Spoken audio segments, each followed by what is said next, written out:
This feel like the party, My name is Claire Stellman, and I will be talking to you guys today about how to go about and find a research position on campus, what we recommend that you do, where to look, kind of what things to consider.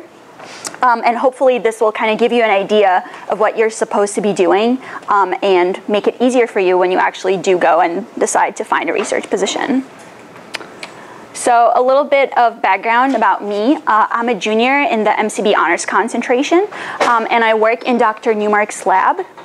Dr. Newmark's lab works with planarians, and we study planarian regeneration, and more specifically, I work on the planarian brain. I'm also a member of Alpha Epsilon Delta, which is a pre-health society on campus. In addition to that, I'm an Organic Chemistry 2 supplementary instructor, so if any of you guys are taking that next semester, I guess you'll get to work with me if you come to my sessions. If you would like to access this presentation, and you don't want to be taking notes right now and just listening, you can access it at this website later. Okay, so I work at the CLSL, which is the Chemical Life Sciences building, and on average I take between 2 to 3 credit hours for doing research as MCB 290 credit.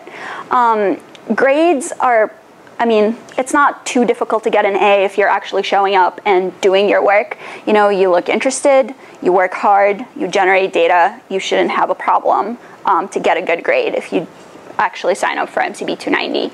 So experiments that I've been working on, immunofluorescence, in situs, RNAi. We do a lot of RNAi, knocking down genes and kind of seeing what that does to the animal.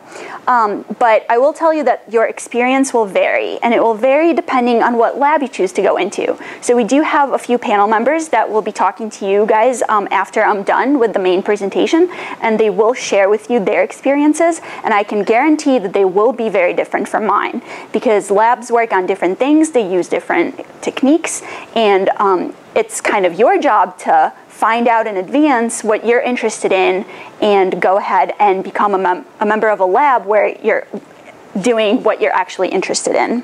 Okay, so I hope you find this information pretty helpful. It's not too late to start research, especially because we don't have any seniors, I don't think I saw. So juniors, that's a really good time to kind of start your research and get some stuff accomplished before you graduate.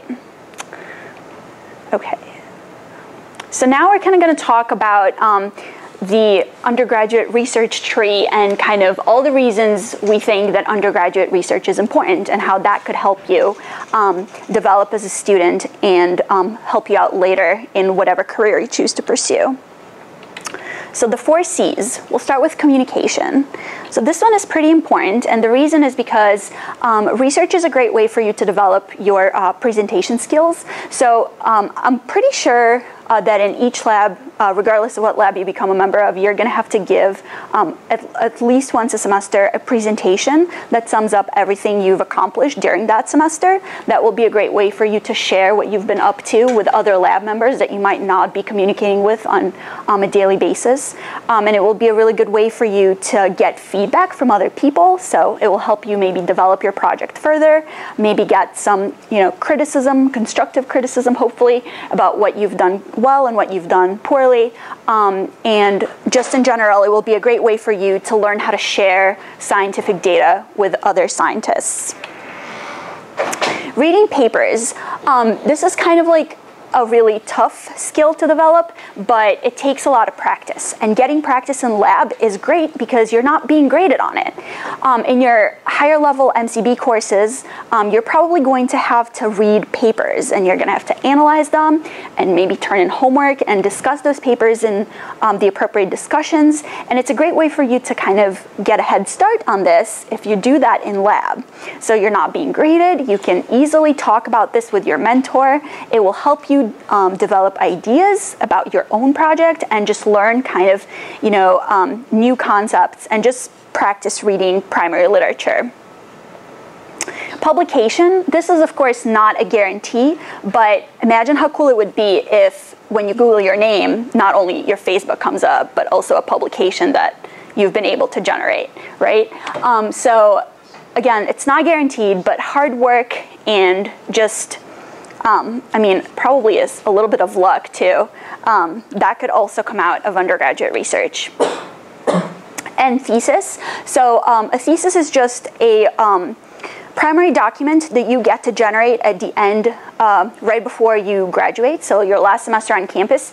If you've collected enough data, you can generate your own primary document where you're going to describe your project, what you've accomplished, what you've observed, and it will get submitted to the thesis committee, and they will decide whether you will be graduating with distinction. Okay, so C number 2, concepts. Doing research obviously helps with coursework because you will be doing a lot of work that will be similar to what you're expected to do in MCB labs. So if you're learning a technique in lab, you probably will see it again in some of your other MCB courses. And this is a great way to practice outside of the classroom. You know, I think you definitely learn more in-depth information about all of these techniques because there's so much you can learn in a classroom setting, whereas in the lab you can explore more, and you can always approach your mentor and ask them to explain more information about those techniques. So it is very helpful when it comes down to other coursework. So you're going to be working with world-class PIs. So the researchers we have in this university are all high class. They're all publishing all the time. They're attending conferences.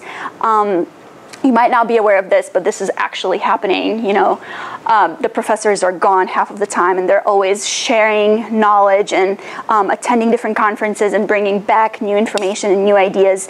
And this is really important because this is a great way for you to interact with your professors outside of the classroom and learn a lot more new information.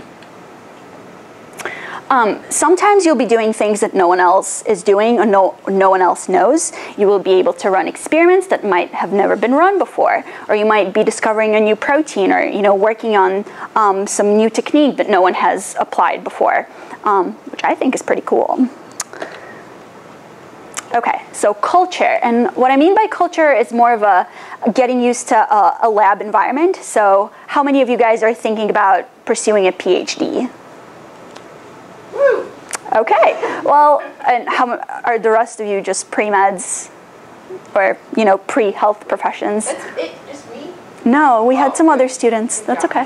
Yeah, so anyway, well, this would be a really great way for you to actually get into the field and see what it's like, because a lot of people might think that they're interested in a PhD, but they might discover that they hate doing research. Maybe they just don't like being in the lab all the time, and this is a great way for them to start seeing what it would actually look like for them in the future. So it's a good way to try it out. For pre-meds, well, I mean, we all know that it's recommended to do research before you apply to medical school. It looks good on your application, but at the same time, it's a great way for you to apply your knowledge outside of the classroom and just challenge yourself and see if you can even get a publication out of it. So you'll be working with real scientists and sharing information, sharing ideas. You'll be learning to think in ways that are different than necessarily you are encouraged to do in a classroom setting, and this will definitely help you grow as a scientist. And career, so as we said, just trying it out and seeing if it's something you may be interested in, I think is really important, especially because there's no penalty, you don't have to pay extra. I mean, the PIs on campus are doing us a favor that they're taking us and training us and actually devoting time to train us and educate us about different techniques and research itself. So I think it's a great way for you to kind of put yourself out there, challenge yourself, and learn if that's something you might be interested in for the rest of your life. And for me personally, I think it's a really good way for me to learn how to make mistakes because in high school, for example, I've always, done well in everything I've tried, and I was kind of like isolated from the idea of dealing with mistakes, and lab has definitely introduced me to this concept and how to deal with your mistakes, because we know that science isn't perfect. Half of the time you will spend a great amount of time running some experiment and it will fail and it will be devastating. But the point is that you need to be able to recover, and you need to learn from your mistakes, and you need to keep going. And this is not only speaking scientifically, this happens in life, and we need to be able to pick ourselves up and just keep going. So I think it's a great way to learn to make mistakes and learn how to deal with them as well. Okay, so now that we've talked about why research could be beneficial to you as an undergrad, this is kind of like a little summary of where it would be ideal to start doing research. So I guess most students start sometime toward the end of their freshman year or the beginning of sophomore year. And this is a good time to start because by then you have had a few classes, so you're not completely clueless about what you may be doing in the lab. However, we do have students that do start a lot earlier. For example, I started doing research my freshman year, first semester that I was on campus. I'm not really sure why my professor decided to take me in, but I think it's a really good way for them to teach you the techniques the way they want them to be taught. So for example, if you have had some MCB courses by the time before you start your research, you may have been taught to do things in certain ways that the professors wouldn't want you to be doing them in the research lab. So sometimes it's actually easier for them to take in younger students and teach them the correct way, or at least the way that they want you to be working before you have learned the wrong way.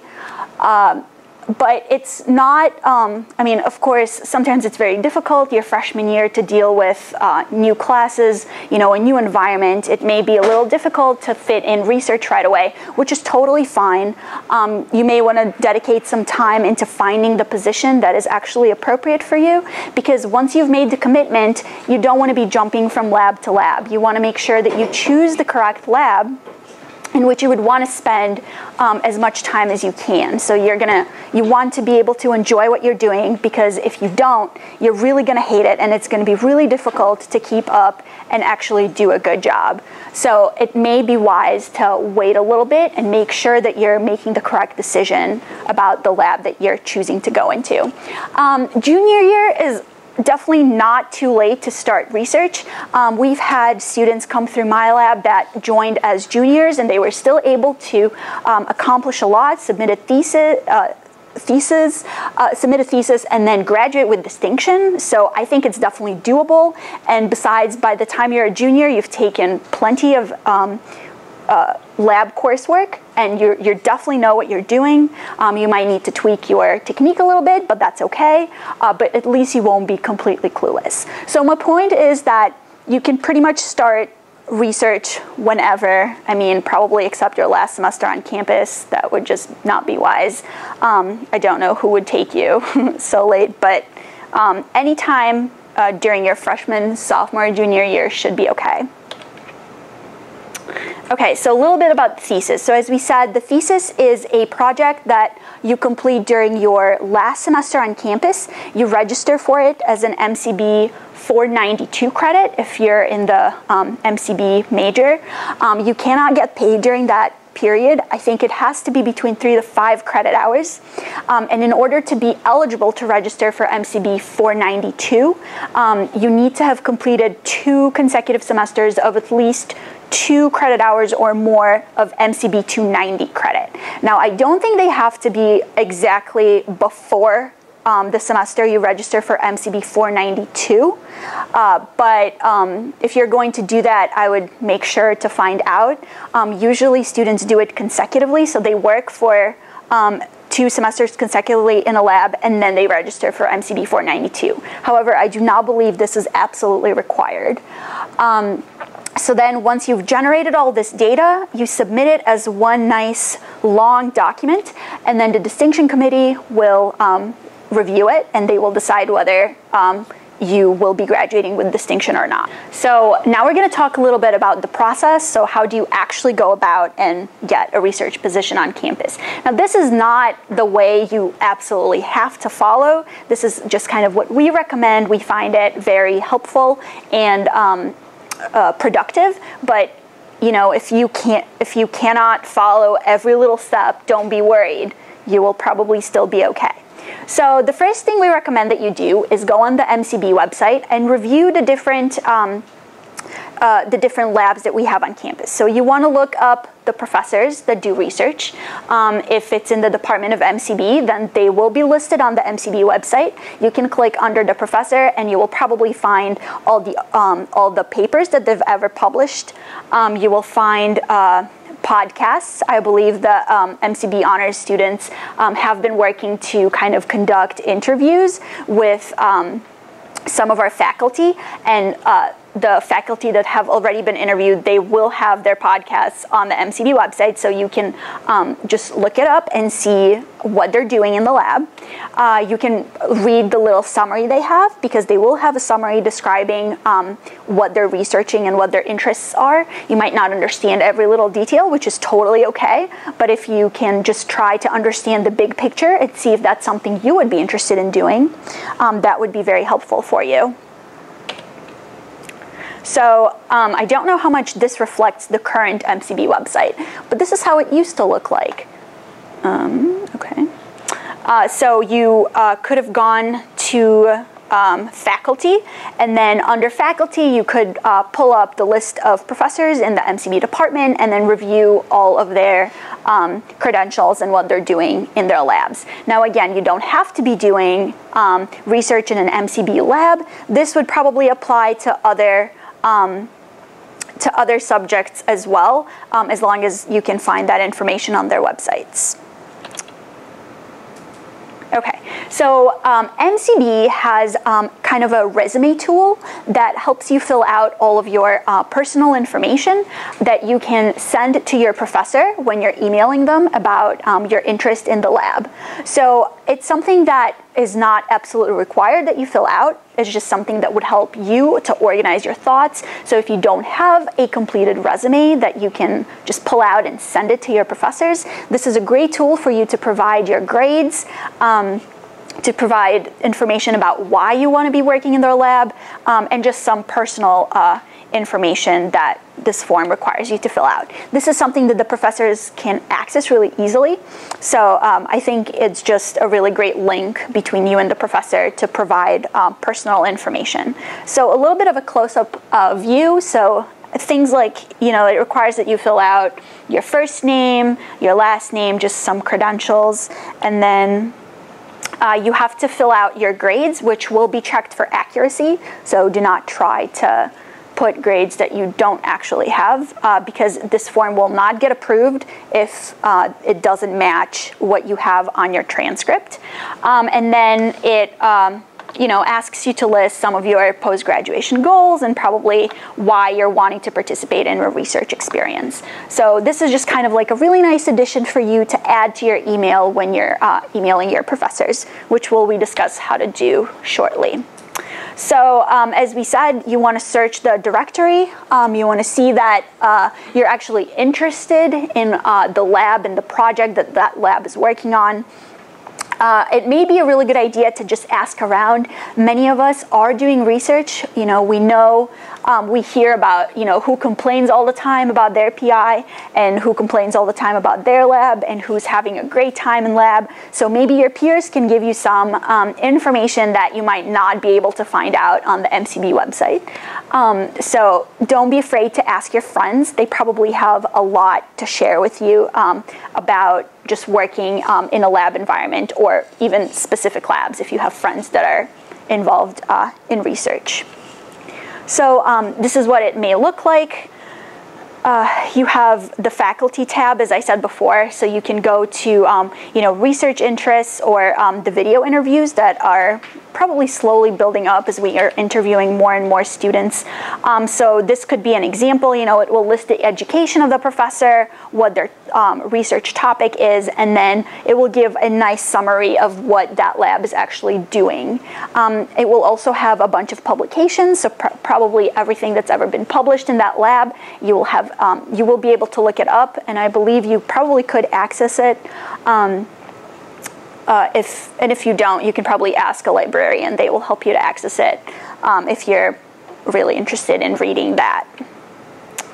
Okay, so then the next thing you want to do is contact your PI. So now that you've looked up some information, you've decided that research is something you're actually interested in and you want to do, you want to pursue a lab position, you want to make a list of the PIs whose labs you're interested in. So it may be that you're extremely interested in one particular lab, but it would be kind of risky to apply to only one lab because they might not have spots available currently. You know, maybe they didn't have any students graduate and they just don't have spots and they really want to take you, but they won't be able to. So you want to make sure that you have kind of enough of PIs that you're going to be contacting. So a good list to start with is probably going to be between maybe 5 and 8 PIs, I would say.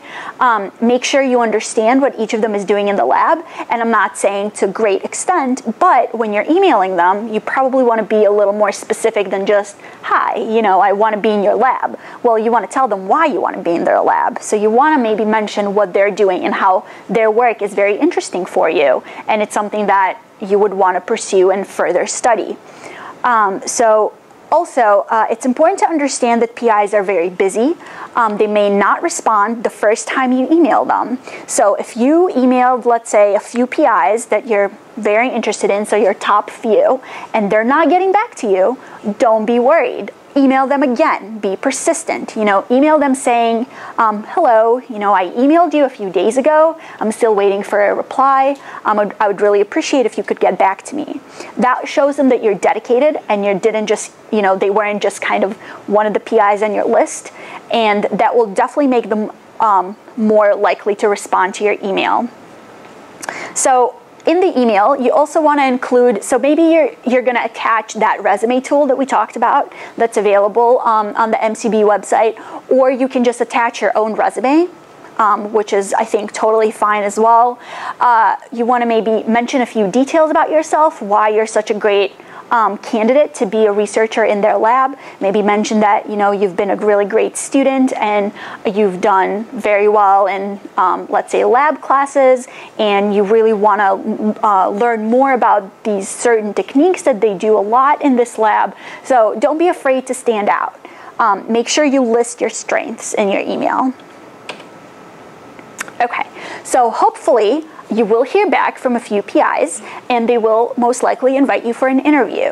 So they will ask you to come in and they will want to talk to you. Now, what questions are they going to ask you? Well, probably, you know, why you're interested to work in their lab, how much time are you able to dedicate to the lab. Some PIs will want you to be there a lot more than others. So it really will depend on the experience you're searching to have in that specific lab. So maybe if you're the type of person who wants to be in lab for about 5 hours a week, you would probably not be a great candidate to work in a lab where they want their undergrad to be there for 20 hours a week. Okay, so that would be something you really need to bring up during the interview. So you shouldn't be afraid to ask questions either. The PI will be interviewing you, asking you why you want to be in their lab, and you know, they'll probably give you a little summary of who you'll be working with. Maybe it's not directly with the professor. You may be working with a postdoc or a graduate student.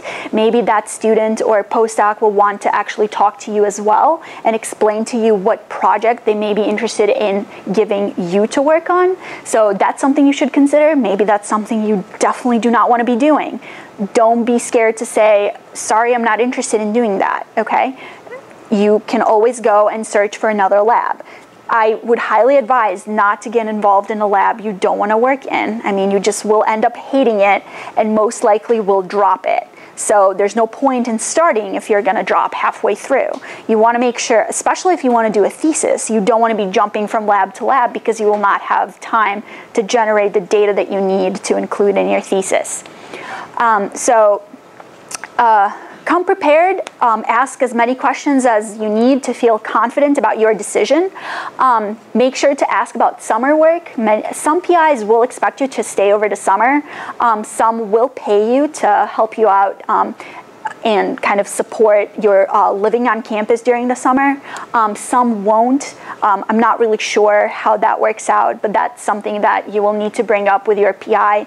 And if that's, again, something you're not comfortable in doing, if you're not comfortable staying on campus over the summer, and that is something the professor is extremely interested in, then again, this may not be a very good fit for you. So you want to take into account everything before you make your decision and commit to a lab, okay?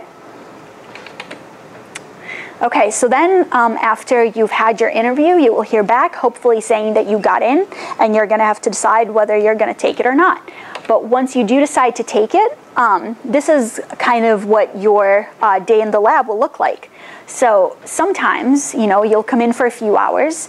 In the beginning especially, you will be tied to the graduate student or the professor or the postdoc that you'll be working with. They will try to get you familiar with the lab and the members, and they may have you read a few papers to kind of introduce you to the topic and maybe the project that other members of the lab are working on, so you're not completely clueless. So that will take probably a while. But then once you've actually started working on some experiments, you may have to coordinate with your mentor and make sure you come in at the same time the mentor is there. So that might be a little challenging to actually fit it in, during the day between classes, or right after classes or before classes. But you may be there for, a few hours. Maybe you're going to set up an experiment. You're going to run a gel or prepare some reagents for a future experiment. That may take a couple of hours out of your day. Some days it will be, really quick. You came in, you took the bacteria out, you put them in the fridge, or you took a picture of the gel that you ran previously, and that really will be super quick. So probably like, the hour you have in between class, you can quickly come in and just get it done and leave, and you're done for the day. Other days, once you get more into the project, they will probably be much longer days where you're going to stay in lab most of the day. And that is not to say that you're going to be at the bench, pipetting or setting up an experiment the whole time. I mean, science experiments, they take time. So it takes time to set it up, and it will take time to let it run. So again, it kind of depends on what lab you're going to be in. For example, some of the experiments I've done before, they take 4 days, but I have to be there for like 4 hours each of those days. Some days, if I'm doing an RNAi and I'm feeding double-stranded RNA, that could be like an hour and a half, and then I'm done for the day. And the experiment itself takes about 22 days, but it's actually broken down very nicely, so I can come in and kind of get it done in pieces. So it really depends what you will be doing in your lab. So don't be afraid of those days. They can be a lot of fun. You get to spend it with other lab members that are probably also there running their own experiments. You can do homework, you can talk to them, you can learn more if you want. It's not really as bad as it might sound originally. Okay, and that is all I have for you today. I hope that was helpful, and now you're not totally lost. And if you do decide to go and find a research position, now at least you know what to do.